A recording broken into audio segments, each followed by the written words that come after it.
بسم اللہ الرحمن الرحیم صلاۃ و سلام علیک یا رسول اللہ۔ مفتی حنیف قریشی کا بیان علی کا پہلا نمبر، اس کی تردید کا سلسلہ شروع کیا تھا۔ پہلا حصہ گفتگو کا آپ نے سماعت فرمایا۔ قبل اس کے کہ ہم گفتگو کے سلسلہ کو آگے بڑھائیں، ذرا ہم دیکھتے ہیں کہ مفتی حنیف قریشی کی علمی حیثیت کیا ہے، کس پانی میں ہے یہ علم کے لحاظ سے، اور کام دیکھو ان لوگوں کے آئے روز صحابہ پرتان کرنا، کتابوں میں چھان بین کر کے وہ اقوال نکالنے، وہ موضوع باتیں، متروک اور مطرود باتیں نکالنی جن میں معاذ اللہ حضرت سیدنا امیر معاویہ رضی اللہ تعالیٰ عنہ کے متعلق کسی نے کوئی کمزور بات لکھی ہے، کسی نے کوئی جور کا لفظ استعمال کیا ہے۔ ان کا اتنے تحقیق یہ ہے کہ کتابوں سے کھینچ کے ایسی باتیں نکالنی اور تصریحات کے خلاف، اہل سنت کی نصوص کے خلاف، اور جو اکابر کی توضیحات ہیں، جو متفق عقیدے ہیں، ان کے خلاف یہ آئے روز کام کرتے ہیں اور اپنی تقاریر میں اشارے سے، کنایے سے لوگوں کو تشویش میں ڈالتے ہیں۔ اب اپنے اس بیان میں علی کے پہلا نمبر، اس میں جس وقت یہ سیدنا عمر فاروق رضی اللہ تعالیٰ عنہ کا قول پیش کرتا ہے، اس کو ذرا سماعت فرمائیں، یہ کس انداز میں پڑھتا ہے۔ تو کان عمر یتعوذ باللہ من معدلۃ لیس فی ابو حسن۔ تو کان عمر یتعوذ باللہ من معدلۃ لیس فی ابو حسن۔ کہتا ہے کان یتعوذ باللہ من معدلہ۔ اب یہ لفظ معدلہ نہیں ہے بلکہ معدلہ ہے۔ عادلہ یعدل سے واحد مؤنث کا صیغہ معدلۃن۔ اس سلسلہ میں لغت کے حوالہ جات بھی آپ کے پہ گوش گزار کرتا ہوں۔ المعجم الوسیط آپ کے سامنے ہے، صفحہ نمبر 629 پر فرمایا المعدلہ معناہ المسألۃ المشکلہ۔ ایسے ہی مختار الصحاح صفحہ نمبر 218 فرماتے ہیں المعدلات معنی کیا ہے؟ المشکلات۔ تو سبق بھی بیان کیا۔ اس کے بعد دوسرے نمبر پر مفتی صاحب کی علمی لیاقت یہ ہے کہ ان کو کتابوں کے نام تک نہیں پڑھنے آتے۔ دعوے دیکھو کرسی پر اچھل کر لوگوں میں تشکیکات پیدا کر رہے ہیں اپنی گفتگو میں، اور علمی انداز اور علمی صلاحیت یہ ہے کہ ان کو کتابوں کے نام تک نہیں آتے۔ تو حوالہ دیتے ہوئے کہتے ہیں کہ امام بیہقی شیخ الایمان کے اندر اور حضرت امام بیہقی شیخ الایمان کے اندر قرآن مجید میں یہ لفظ استعمال ہوا انطلقوا الی ظل ذی ثلاث شعب۔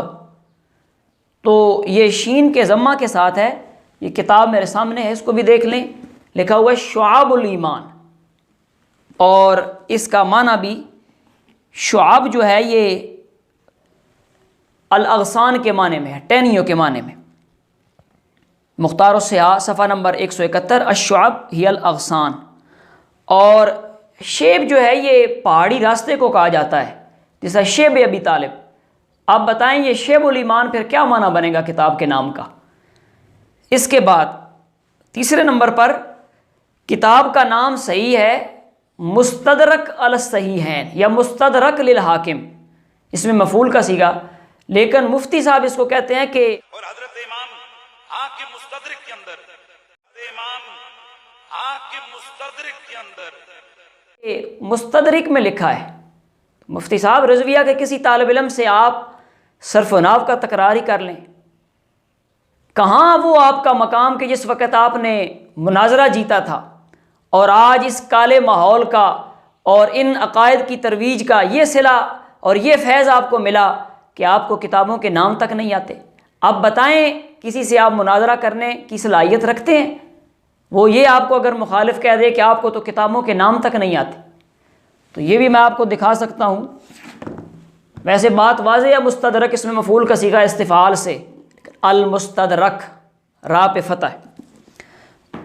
اس کے بعد جو واضح انہوں نے غلطی کی، جس وقت حضرت رضی اللہ تعالیٰ عنہ کی شان میں انہوں نے یہ قول پیش کیا، تو اس قول کو یہ کس انداز میں پڑھتے ہیں ذرا سماعت فرمائیں۔ فرمایا کرتے تھے کہ عجزت النساء ان تلد مثل علی ابن ابی طالب۔ فرمایا کرتے تھے کہ عجزت النساء ان تلد مثل علی ابن ابی طالب۔ کہتے ہیں عجزت النساء ان تلد مثل علی۔ بات تو یہ ہے کہ یہ عاجزت نہیں ہے بلکہ باب ضرب سے ہے، اور انہوں نے سامعہ سے پڑھا۔ اب یہ سامعہ سے پڑھنا، اس کا معنی کیا بنتا ہے، ذرا لغت کی کتب سے دیکھتے ہیں۔ سب سے پہلے یہی معجم الوسیط، اس کا صفحہ نمبر 606 کیا معنی بیان کرتے ہیں، عاجزہ ای عظمت عجیزتہ۔ اس کے بعد القاموس المحیط آپ کے سامنے ہے، صفحہ نمبر 666، عاجزت معنی کیا ہے، عظمت عجیزتہا۔ تیسرے نمبر پر صفحہ نمبر 208، عاجزہ معنی کیا ہے، عظمت عجیزتہا۔ اور اس کے بعد یہ ہے المصباح المنیر، لغت کی معتبر کتاب ہے۔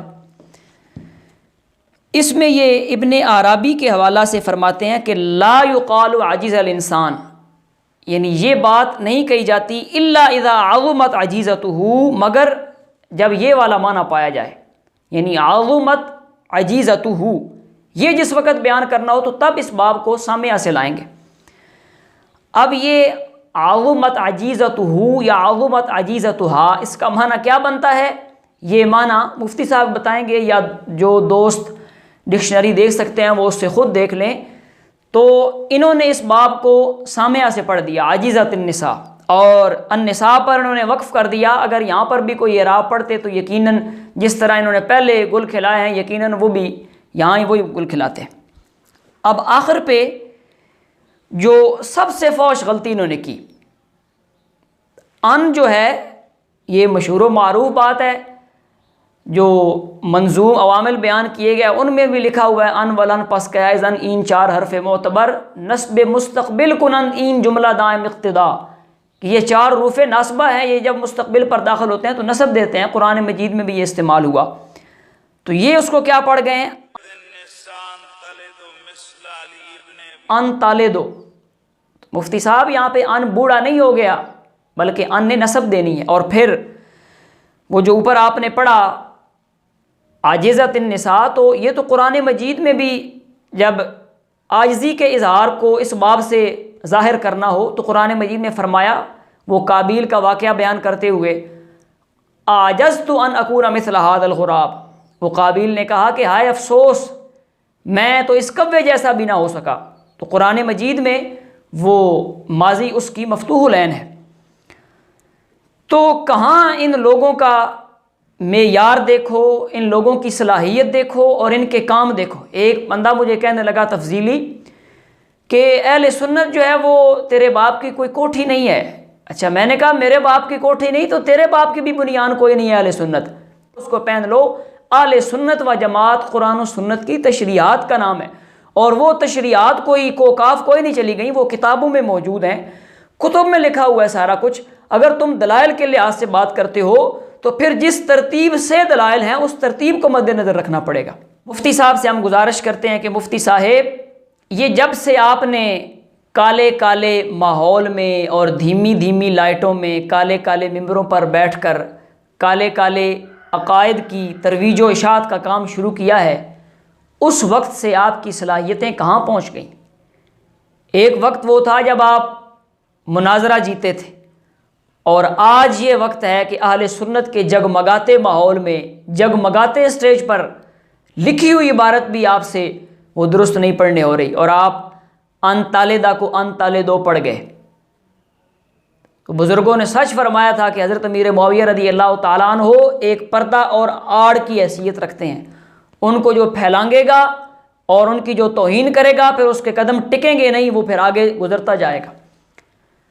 تو یہ ابھی ابتدا ہے، ہماری آپ سے گزارش ہے کہ اگر آپ نے توبہ نہ کی اور اس سلسلہ کو ختم نہ کیا تو آگے دن بدن آپ ڈگمگاتے جائیں گے، دن بدن گمراہی اور دن بدن جو ہے وہ جہالت کا مظاہرہ ہوتا رہے گا۔ رب ذوالجلال ہم سب کو اپنی اصلاح کی توفیق عطا فرمائے، اہل سنت و جماعت کے عقائد پر قائم رہنے کی توفیق عطا فرمائے۔ وآخر دعوایا